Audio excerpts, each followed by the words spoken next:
Okay, we'd like to get started here. I'm Rod Hudgens, Vice President of CIBO. I'm very happy to have you here. We'd like to have Josh Holmes come up and have a prayer and a pledge of allegiance.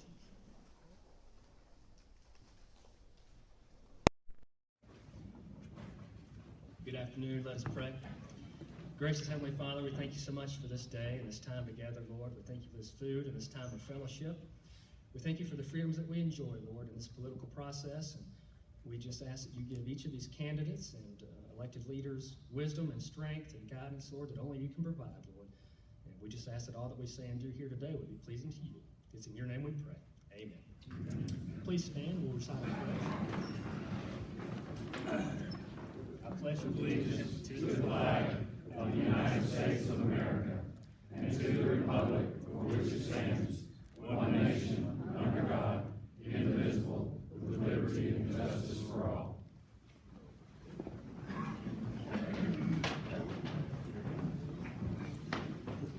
We'd like to recognize in the audience the candidates, other candidates that are running for election. Dr. Mary Standard. Where is she? Right here. Okay. Let's save the applause to the end if you don't mind. Thanks. Oh, no, it's fine. Mary, you got yours. Pat Cochran, candidate for Buncombe County Register of Deeds. All right. Todd Williams, Buncombe County District Attorney. I'm actually not running this year. Dusty Pless, Buncombe County School Board. Steve Cochran, Buncombe County Clerk of Court. I'm not running either. Oh. Sheriff Van Duncan of Buncombe County. The Mayor of Asheville, Esther Manheimer.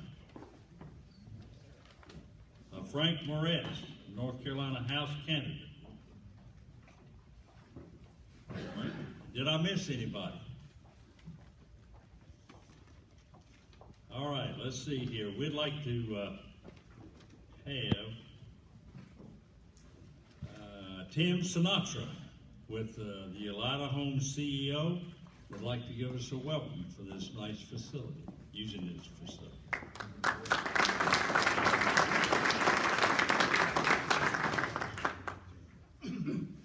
It's our pleasure to have you here at Elida. Anytime we can have people come on campus to really see what we're doing and experience it in any way, we're delighted to have you.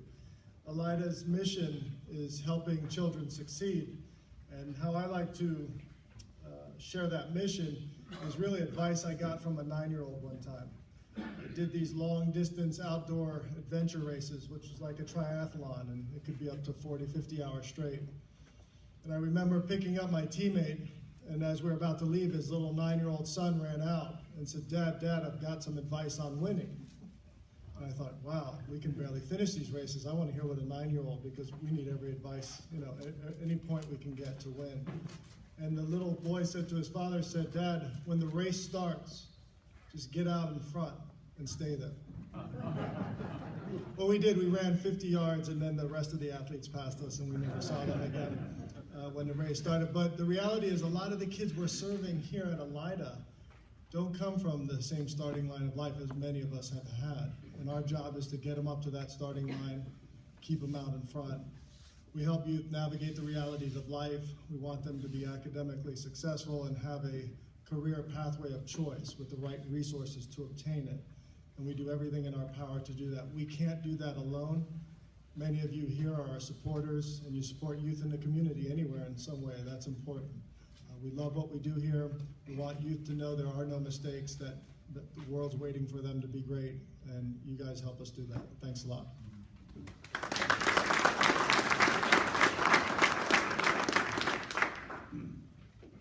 If you haven't read the sheet in front of you, we have candidates, chairman of Buncombe County candidates, Vice Chair Brownie Newman and Chuck Archer.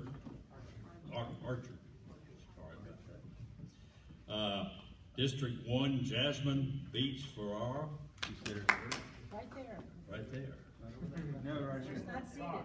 She's not seated. Not seated. Okay. I'm sorry, Jasmine. All right, you know, these things really confuse me.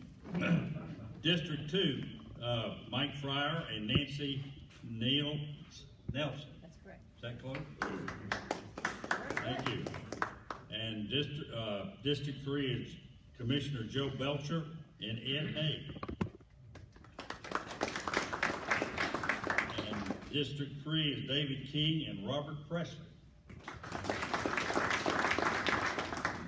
Now, part of the good part here is we would like to invite District 1 Commissioner Jasmine Beach Ferrara to tell us about herself and give her 1 minute to speak. Tell us about her. She has no competition. Come in.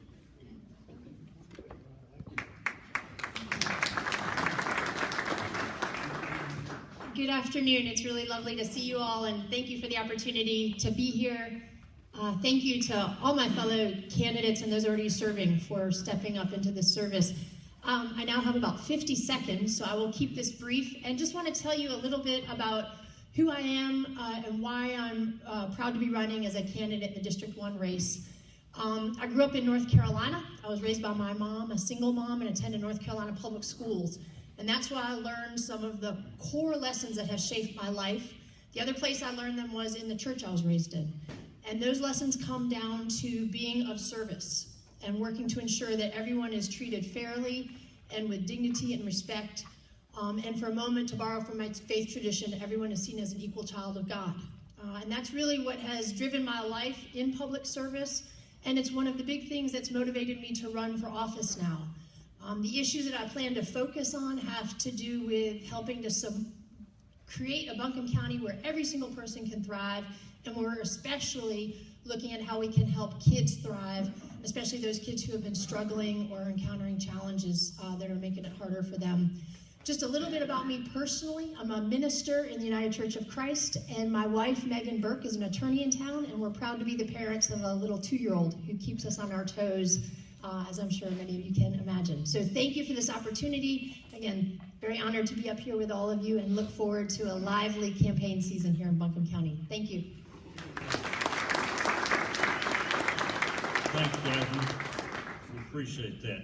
Now, moving on, the rules for today's forum are as follows. The candidates will be given 1 minute for opening remarks. Then we will have a series of questions from the organization. The candidates will be given 1 minute to respond. Patty will be over here to keep the time, and she will be showing cards to tell you how much time you've got or whether to stop. In addition, if a candidate mentions another candidate during the response, then that candidate will be given 30 seconds. The chairman candidates will lead off the debate with a question directed at them only. Then each candidate, including the chairman candidates, will be asked the same question. The final question from the organization, each candidate will be allowed to ask his or her opponent one question. So you might be thinking about that, see what you come up with. If time permits, each candidate will be given 30 seconds for final remarks. All right, let's see. Let's do candidates for the chairman. This is for either Brownie Newman or Chuck. Rod, they get to tell about themselves in 1 minute. Oh, thank you. That says it right here. Okay. Look, folks, this is not my profession. Okay, Chuck, let's start with you. 1 minute to tell your story. If you want to, you got microphones. Which one? Is it on? You might have to turn it on. All of you might have to turn your mics on. Well, this may not be his profession. Being a politician is not my profession either. I'm a taxpayer, just like each of you, and I'm running because I feel that the county really needs some guidance from a financial perspective. How many of you know how much county debt we have at this time? There's one or two people out here who do.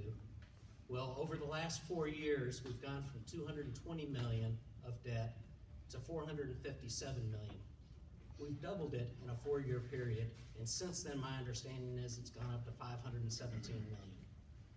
Just amazing numbers when you consider that all of that has to be paid back, and along with the interest. And I believe that we need to use financial responsibility and to stay within our means. I've got 36 years of business experience. I'm a certified public accountant, and I'm here to serve you. Thank you very much.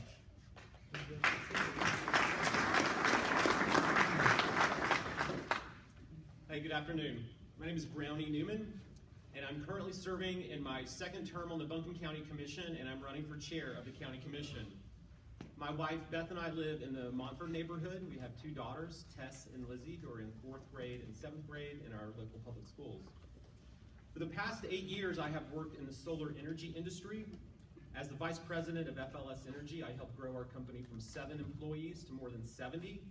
We built and developed the first utility-scale solar farm in western North Carolina on a retired landfill in Canton. Last year, I started my own solar development business. It's the responsibility of the chair of the County Commission to represent and listen to all the people of Buncombe County. And if I'm elected, I will be committed to doing that. I want Buncombe County to be a good place to do business, especially for the local men and women who have the vision and the nerve to start their own business and be an independent business owner. If I'm fortunate enough to be elected to the chair of the County Commission, I look forward to working with all of you. Thank you.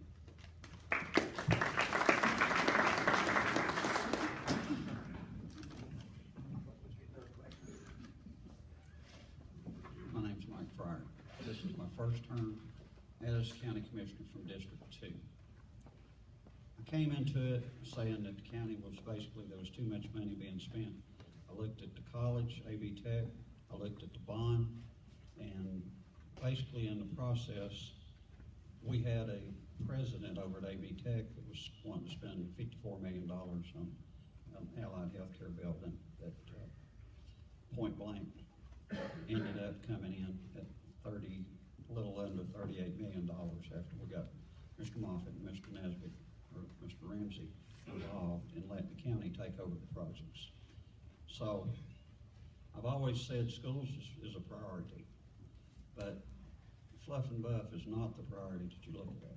You look at what the people in the schools, are just for. You build a school, you build a campus out of mortar. You don't try to make it anything other than that. So I've saved, basically, if you look at my card on the table, it's $29.5 million through the process of that. So I'm going to continue to do that. Thank you.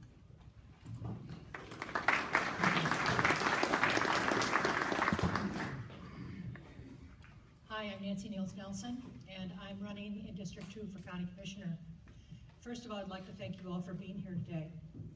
My background is in project management and in marketing and in business. I grew up in the Midwest. My mom is from South Carolina, and we moved down here about 15 years ago. And I worked for AT&T Bell Laboratories for most of my career.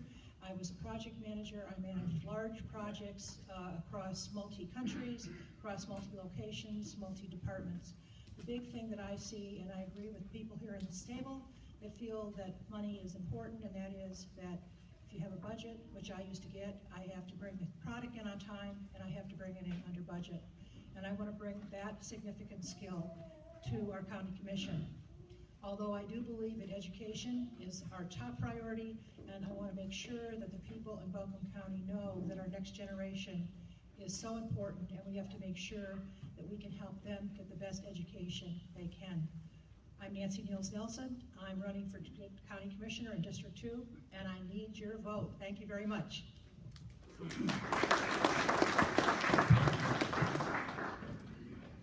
hope we're not going to stand up for a question, but anyhow. My name's Joe Belcher. First, I am a Bible-believing Christian, married to this lovely lady in the middle here for 42 years. My daughter is here, and my granddaughter, baby Fern, is here, and I have I have a son, Joseph, and 2 other grandchildren. That is what drives me. That is what motivates me. That is what makes me make good decisions And when it comes to the spending of tax dollars, I pour it through a filter of compassion first, and then as that filter tightens up, then it goes into the money, and it starts talking about how can we save, what can we do, but let's make sure we take care of the need. I am very pleased with what I've been able to do in my first term. I'm excited about this month. We will cut the ribbon on 3 new schools in Buncombe County that has never been done in the history of Buncombe County. All 3 of those schools were vetted, and the cost was driven down to provide much, much more for less, so that the need can be met for our children. I will continue to do that if I'm fortunate enough to have your support, and I hope that I do. Thank you.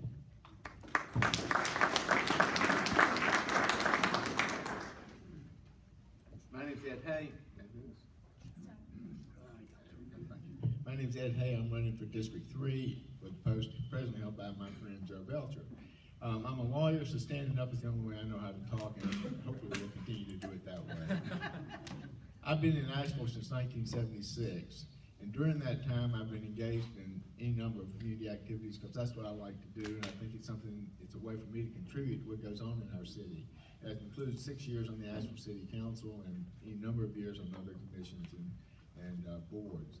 One thing I care a lot about is the direction our county is headed. And one reason why I'm running now is that I think our county is faced with some historic decisions about what we need to do going forward.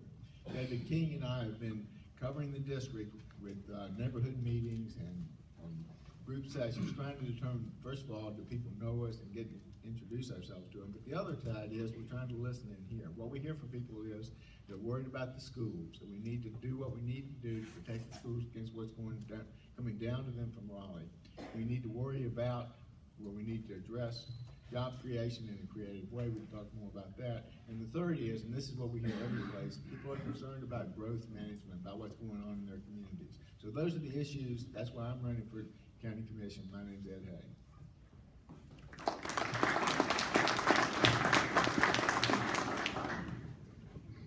Good afternoon. I'm David King. I'm running for the other open seat in District 3. I'm running because this is my home just like you. I was born here. I want to see us continue to prosper. We are now in the 21st century. We've got 21st century challenges or opportunities, depending on how you want to look at it. And a lot of those are important to many people. There's education, there's jobs, there is recruitment of jobs, as well as maintaining those here. We also have issues with transportation and traffic issues that hopefully we can do something with, but we need people who are willing to look to the future, not go to the past. We can refer to the past, but we're going to have to meet those challenges, and that's why I'm running. I have been supportive. I've been on the commission before, and I supported education, I supported jobs, I supported the people of Buncombe County, because ultimately all of these things are for the people.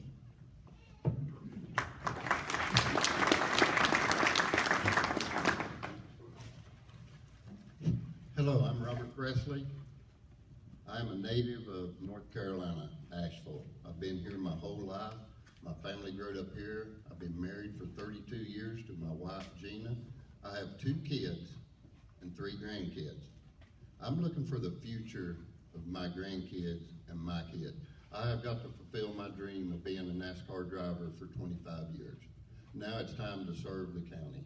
And as I can get elected, District 3, I'm going to do everything I can to make sure we've got the correct education, that we have got the funds, that we keep within our budget to keep Buncombe County the way it was 50 years ago and the way it will be 50 years from now. Let's get ready for the growth of Buncombe County. I'm ready to serve. Thank you.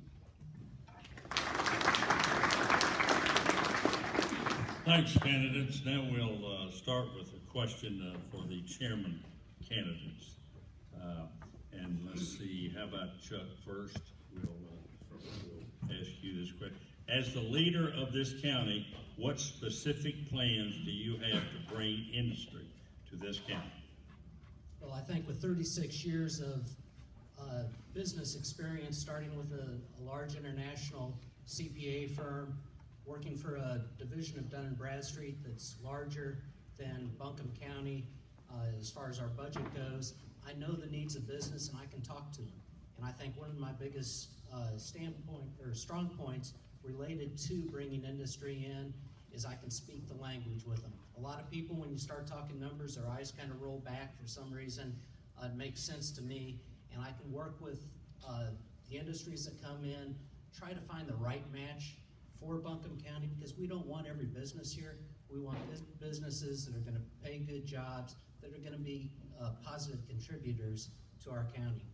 I've got the financial expertise and to be able to sit down and talk turkey with them and to really help sell Buncombe County to the potential employers. Thank you. Thanks, Judge. Brownie? Thank you. In terms of economic development and bringing businesses, attracting businesses to our community, I think we've had a lot of success. We've had more growth in our manufacturing sector than most other cities in the state, bringing companies like New Belgium, GE, Linamar here. These were all tough battles that we were competing against nationally and even internationally. So we've had a lot of success. I think we need to continue that. I would like to see us broaden our economic development incentive policies so that smaller and medium-sized businesses can also benefit from our economic development incentives in the same ways that some of these larger companies can. I also just think it's important that to build a strong local economy, we need local government itself that is fiscally responsible and disciplined. When I was first elected to the Asheville City Council, neither the city nor the county had a AAA credit rating, and now they both do, and those are the only local governments in Western North Carolina that can make that claim. So if we have our house in order, that makes us a very attractive place to do business. That's all for the chairman. Yeah, we'll start with the regular question for all the candidates and the chairman. And we'll start with you, Mike. Currently, the revaluation of property in Buncombe County is being conducted by the tax department. Based on the outcome of the new revaluation, could you foresee a scenario where the tax rate would not be adjusted to revenue neutral? And explain. I can see that. And why I explain it is, why I'm explaining it is, the board that we have right now, we had a meeting a while back, and one of the commissioners tried to cut 1 cent away from your property tax now that money was basically given to us 24 hours beforehand. I fought this 8-cent increase. We had one commissioner say, well, how much is a $200,000 house? How much taxes on a $200,000 house? Well, it's only $20. Well, 8 cents, that's $160. So if we don't back our 60.4 cent rate back down to somewhere close to 52 cents, when the reval comes through and the property is worth what it is, it's going to go up one more time, and that'll add another 160. So the person be paying 320. So if we don't curb this, yes, the property tax will be going up. Thank you, Nancy. Thank you. Well, first I'd like to say that I don't want the taxes in this county to increase. And I think the way that we do that is we partner with the people in Raleigh right now, because so much of our property taxes and our other taxes depend on what is brought down to us from the state.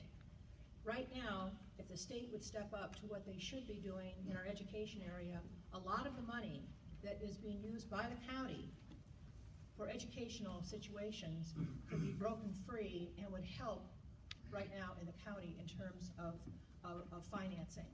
In terms of our property taxes going up, yes, they may go up. And as long as Asheville and Buncombe County continue to tell the world that they are a destination city for travelers and visitors, we are going to have to continue to balance the needs of these temporary taxpayers and the needs of people who live here right now, all depending on people like you who have the businesses that support both locals and our visitors. Joe? One thing I learned when I became a commissioner is that I did not know prior to that. Once I sat in the seat, I realized it was up to me to make those decisions. Not Raleigh, not the federal government. Those decisions come to me. I have to make those decisions. And it is my intent to continue, no matter where the reval shows up, to make good, fiscally responsible decisions and make them based on what you tell me, not what I read in the paper, not what I get from some other place, based on what my constituents tell me is the needs within this county. Then I intend to meet those needs, and I intend to advocate and keep your taxes down by sound business principles as I have in the last 3 years. That is my intent, and I will promise you I will continue to do that. If you look at the record that I have, it's pretty clear, and I'll continue to do that. So no matter what happens with the reval, you don't have to worry between now and then when that happens. When that happens, I assure you I will make good financial decisions for you and your family.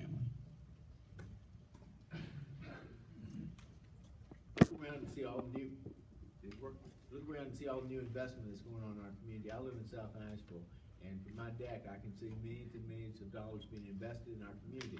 Those billions of dollars in investments come back to us in taxes. I do think that we can go forward without increasing the tax burden on homeowners by collecting on the taxes that are being created by the new investment that's going on. We have one of the most robust economies in the state right this minute. I think we can capture some of that and use it without having to increase the burden on taxpayers.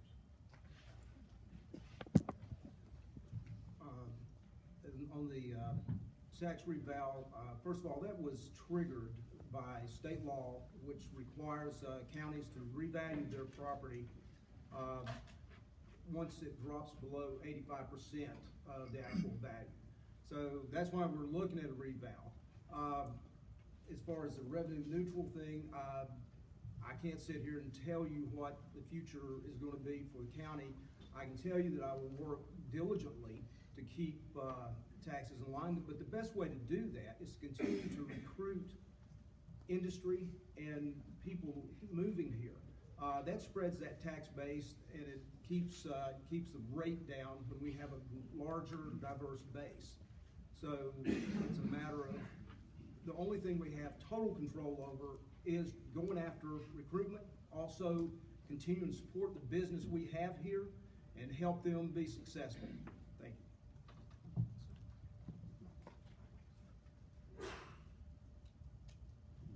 you. Yeah. No one likes property tax increases. I don't. A lot of people that's moving in to Western North Carolina, Buncombe County here, do not think our property taxes are that high because of where they've come from. But as the people that's lived here their whole life, we're getting hit with property taxes. If we get reevaluated and have an increase, then we're going to have a large number going. If that number is going to education, going to our law enforcement, going different places, then I think it's good. But with everything that's going on in Asheville, with all the apartments coming into Buncombe County, I see our increase in tax dollars going up, so our budget should be all right on that. And as time goes on and I learn more about what's going on, because I'm a rookie at this right now, so I'm learning and listening, and that's what I want to do for the next 3 months, and hopefully get in here and can help these problems. Thank you.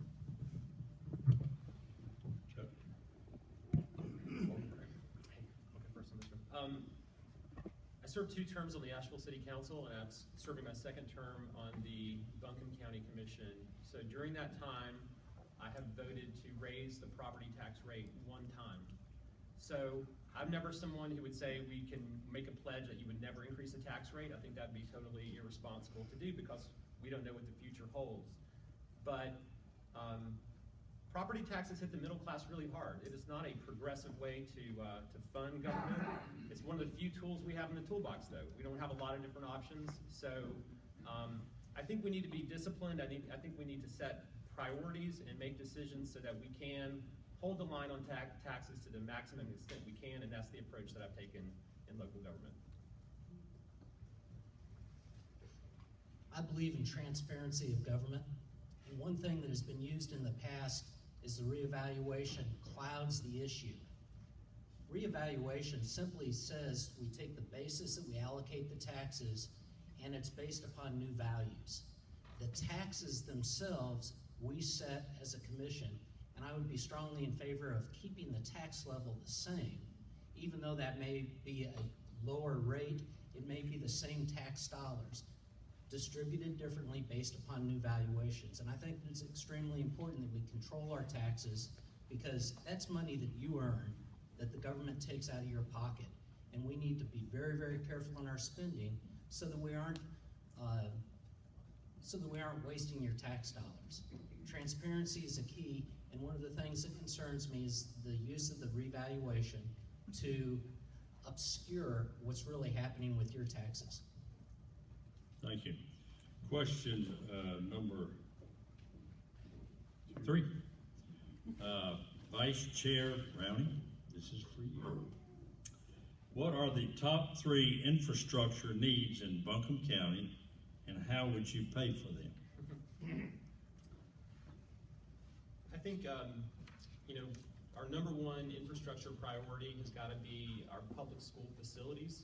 Generally speaking, in North Carolina, the state provides most of the funding to operate our public schools, but counties are primarily responsible for taking care of the physical infrastructure of the public school system itself. So public schools are a core business for Buncombe County, and making sure we have great facilities for our kids to go into every morning and learn is a top priority. And I'm really proud of the work our county commission has done on this since 2012. In 2012, there had not been a new school built in Asheville in 30 years. And so, as was mentioned earlier, we're opening 3 new schools, the Inca Intermediate School, Asheville Middle, Isaac Dixon. These are beautiful new facilities. And working with our legislators, we do now have a great dedicated revenue source to continue making those investments. I'm sure we'll talk about the I-26 project. That's a key project, so certainly important too, and there's good progress being made on the implementation of that project. We'll talk more about it. Mike? We've made a big investment in schools over the last several years. I think the greatest need is addressing the traffic problems. I don't know about you, but when I moved here, I complained about being 3 back at a stoplight. Well, right now it takes me quite a while to get down Hendersonville Road at 5 o'clock in the evening. We need to address the traffic problems in a proactive way where we plan for the future and make sure that we build for the future. There have been some who have fought the widening of the interstate, for example, I-26 from Hendersonville to Asheville, the I-26 connector. Their whole point was trying to go and delay any action on that so that it would cause more traffic so that we would then start taking a bus, walking, or riding a bike. Well, in the mountains, that's not really realistic. We need to plan for the future. The I-26 connector, right now they're arguing whether we expand it from 6 lanes or 8 lanes. Let's build for the future. Thank you, Mike. Well, we've done 3 schools. Basically helped do GE, building new DSS area. We have spent till now we're building a gun range, indoor gun range. I guess traffic would be something, but we personally, county, do not own any roads. So that's going to be the hardest thing. Right now, we're getting ready to put $22 million into the city schools, into Asheville High School, to be truthful. Because, best I can tell, the maintenance that the city's done, we got Isaac Dixon tore down, we got the other ones tore down, and the maintenance on these schools has been terrible. So the main thing is the county is going to oversee what's happening, because in the process of the money that was given through the legislature, through 888,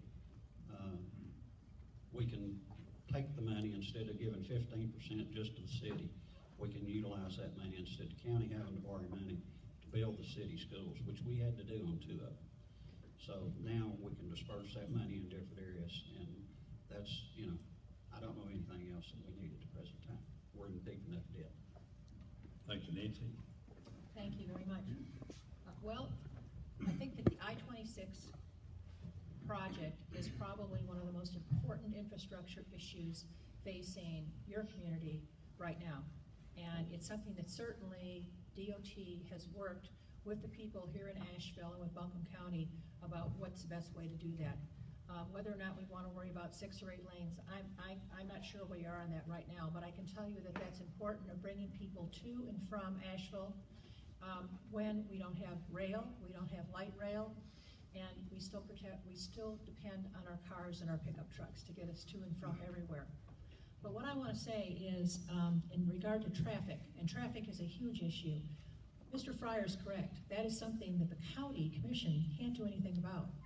But what we can do is we can partner with the people at the state and make sure that DOT works on our projects with some input from those of us at the county. I cut my teeth on land conservation and on land development, and one of the things I learned is when things are approved by the county with their ordinances, that impacts what happens to our traffic. And it's a catch-22 situation, and it's something that has to be dealt with. Okay, I'm going to try to do this very, very quickly because it said 3 things. So one is I-26 local roads. For 2 years, I served on a working group that was successful in getting the city and county to agree on a resolution to send to the state and federal to actually allow and speed up the funding that was tied up for many, many, many years, as you know. The bad thing is that the work is now being done when the traffic showed up. If we had done the work in the past, which we couldn't, but the good news is there was over $600 million funded a couple of years ago of your tax dollars. It's coming here, and that work is going to happen. The bad news is I think I shared the shortcuts with all of my friends, and all of y'all know them, and so now everybody's on them, so that's a problem. There's no way that's enough time. But the schools, the good news about schools is schools are funded through sales tax. And the great news is with places like the Asheville Outlets. How many of you have been to that? Every hand's probably going to go up in the room. The Asheville Outlets, lots and a lot of money is being generated by sales tax now. Sales tax is used to fund your capital needs. The $20-some million for Asheville School will be funded through that. It will not come out of your property taxes. It will be funded by capital funding. Thank you. Ed? I'd like to make a pitch for expanding the bus lines. I think that part of what we can do to alleviate the traffic problems is take cars off the road by providing bus service for people, especially out to Inca-Candler and some other places where people are having to commute back and forth to town. I think having a bus coming out to AB Tech makes perfectly good sense. It's not a #1 priority, but I think it's something that the county can partner with the city on and improve transportation options throughout the county. I'll piggyback off what Ed just said as far as transportation. We all are in agreement that I-26 needs to happen. We all suffer the pains of traffic now, regardless of which part of the county you live in. But as far as Ed talking about bus lines, and I would have thought at one time that's not very practical, but as we've gone around the county in our district, we've had a lot of people actually asking about that, which was a surprising move. And I do agree that a lot of the infrastructure issues and some of these issues tend to be in certain areas around new construction of apartments and those things, and I think we need to go back and look at how we manage those. Another thing that's not been mentioned that's a crucial part of infrastructure, and we don't tend to think that is our health and human services, and that's everything from child protective services to our law enforcement, and we have to continue that. Thank you. Not in this order, but we know the I-26 connector is very important that we need to take care of. Everybody's got traffic, and we've talked about that. But one thing is our businesses here in Western North Carolina, Buncombe County, is this: let's don't lose no more of our major corporations out of the county here, and let's try to bring new ones in. But let's work with the small business people also. You know, help all of our small business, because that's the future here. Of more business we got, more tax dollars we got coming in. And public schools, we can never talk enough about that, you know, and education. And with me having two sister-in-laws and one daughter teaching school now, it's very important to me now to listen to what we can do to help. Thank you. Nancy, we'll start with you on the question 4 and go to Joe and Father. Just go that way with it. Pardon? Just go that way and then come back. Where did you go that way and come back? How do you plan to address the affordable housing needs in Buncombe County, and should taxpayers help pay for this effort? Okay. Well, I think affordable housing is basically an issue of the way we present ourselves to the world. And that is, we are a destination city. And we are a city that says, regardless of where you live in the world, come to Asheville and visit us. And maybe buy a second home and maybe buy a third home. And affordable housing is going to be with us until that changes. Because every time we build housing that is affordable for people in the service industry, unless those houses have people that are vetted to purchase those houses or rent those houses are going to be immediately snapped up by people coming from away to be second and third houses. So I believe that places like New York City and Aspen, Colorado, and Asheville, North Carolina, that have been historical destination cities, are going to always have this issue. How we solve it, quite frankly, I think is something that we really need to work on, and I don't have the answer to that today. Joe? I think the key to affordable housing is choice. Everyone needs to be free to grow up in, live in, purchase the home of their choice. One of the things when you talk about affordable housing, you don't hear the term affordable home ownership. It is directed towards rentals. And there is a part of the strategy within a county, within a state, probably within the country, that the needs of those people need to be met. But all of that cannot be concentrated within the city areas. Some of it should be.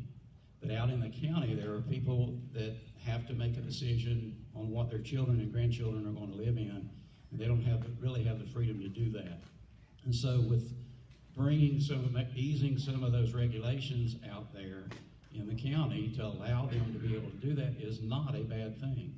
Because there's many people in this room that started out in a house smaller than the area you're sitting in. I'm not going to ask you to raise your hand, but the house I was raised in, the entire size of that house is smaller than the inside of this room. And we need to be allowed, we need to keep those people in Buncombe County and not drive them out as other people are coming, which we need them to come and visit also. It is an important part of our economic development plan that we be able to provide the lights on. Is that what we're looking at? It's better. It is an important part of our economic development plans that we be able to provide housing to everybody who needs it. And so affordable housing is an issue that impacts all of us one way or another, whether we are in the market for housing for ourselves, or whether we want to need for our employees or for the employees in the new industry that we're recruiting. I think it is appropriate for local government to have a role in creation of affordable housing. And one thing I'd like to see more of is partnerships between city government and county government to set aside issues of county and city lines, you know, and develop affordable housing projects that take into account the community that they're being built in, as opposed to who funds it and which government agency is in charge. In the past, the county has worked on some affordable housing issues, putting up money. But at the end of the day, the real solution, if there is a solution to be had, will come through the private sector. One of the problems we have now is just a shortage of housing. And apartments in particular, vacancy rates are running at 1%. I know a lot of people don't want to see all the apartments, but as they come on, it will help bring down some of the cost of housing. We're going to continue to have expensive housing in this area, just because of the desire to live here. There's also a shift. We're not sure exactly where the future is going to be. Millennials, they're changing from buying houses, and a lot of that's lack of dollars to buy them, but also their view of how they're going to live is changing. So I think we will have a crunch, but eventually we will have this worked out to a better place for Buncombe. The demand for people wanting to move to Buncombe County, Asheville right now is limited where affordable housing can be. We need it. We need to work as a team to get affordable housing. But as people come in from all over the United States, and if property taxes do continue to rise here, it leaves no room for affordable housing that we can find. It would have to go on out in the county. Like if the city and county can work together and find the places, you know, I've heard about that we're like 300 and something highest housing here in North Carolina, you know, other places. So, you know, how can we justify someone wanting to invest in land here and build apartments or business coming in? And believe it or not, we're running out of land here in Western North Carolina. Chuck? I've heard about this issue for years and years and years. There was a meeting yesterday about it where a lot of people talked and nobody had a solution. The real solution, this is a supply and demand issue. The real solution comes back to what is driving the costs up, which I believe is regulation. I mean, every regulation you put in requires a different inspection and requires more from a development standpoint. And also the taxes. That's a key component of the cost of housing. You take a look at the new apartments, they're paying taxes. We keep the taxes low, it's going to keep housing low. I don't think that there's a magic bullet that comes out and provides affordable housing. We'd all like to have affordable housing, but I think that we need to work to streamline the process to make it efficient so that the free market can go and solve that issue, which is a lot better than the government. I think there's three things. One is we do need to look at our land use plans and make changes to it to encourage and enable more development capacity in areas where the infrastructure in our community can support it. And we did take an important step on that this year, where we revised the Buncombe County zoning plan to significantly increase the amount of development capacity that can be built along our major transportation corridors. And that was a very positive change, and I was very supportive of that. We do provide some current financial incentives for all developers to include affordable housing in their developments through fee permit waivers and reductions. We should expand those. And for projects that are going to have deeply affordable and permanently affordable units, it does require direct public investment because it's not realistic for developers to be expected to do that because they have to still have a financially viable project. You ready to go with that? Oh. Thank you. We're ready to speak. Okay, Mike, excuse me, I'm sorry about that. Affordable housing, I don't see it. You know, you back up, it's just like Sheriff Van Duncan, I'm looking at him here. A lot of his deputies cannot afford to live in Buncombe County. We just had a meeting here a while back on Eagle Market Street, where they wanted to change about half of their stuff into workforce. Some of it they can get cheap from $200 and something up to $700 or $800. The other people that have a job, I don't know how you can call workforce that you can get a 2-room apartment. It's going to be from $1,100 to $1,400 a month. That's not good. But we do have a lot of apartments going on. But if you look at West Asheville, which is really growing, and 17 years ago, or in 1978, there was a house bought for $17,800. The property tax on that home now is it's valued at $196,000. So renting it out, the taxes is about $2,100. So you can imagine the rents are not going to be under $800 for you. There's not affordable in Buncombe, and I hate the people are having to leave Buncombe to be able to work in Buncombe. I got one more thing because I short a minute ago. The guy from Homeward Bound that tries to put the veterans in places, he had to move out of the county. All right, we're ready to go into the final final question there where you can ask your opponent a question. And we're going to start with Joe Belcher and Ed Hay. Joe, ask Ed a question. Go down the line and come back.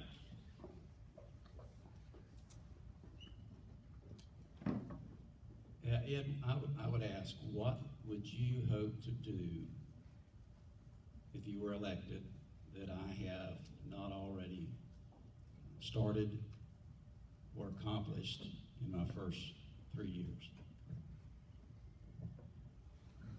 That's a little hard to answer, Joe. I think most of what's been accomplished were projects and issues that you voted against. The majority on the county commission, I think, has done a good job in the last 4 years on a number of different fronts. But it's been over your negative votes at any time. So I can't point to something that you have done that I would have done. Nothing comes to mind. Now, Ed, you want to ask him a question? Well, my question for you, Joe, is, it's along the same lines, is that you say that you're a supporter of schools, and I believe that, but you have voted against every budget that included increased funding for the schools. Took a long time for this to get interesting, didn't it? One is he's inaccurate. I have supported schools through my entire tenure, every single vote, every single budget. Everyone in here and heads are nodding in this room. You can go back and look, and you can see, and you're going to go to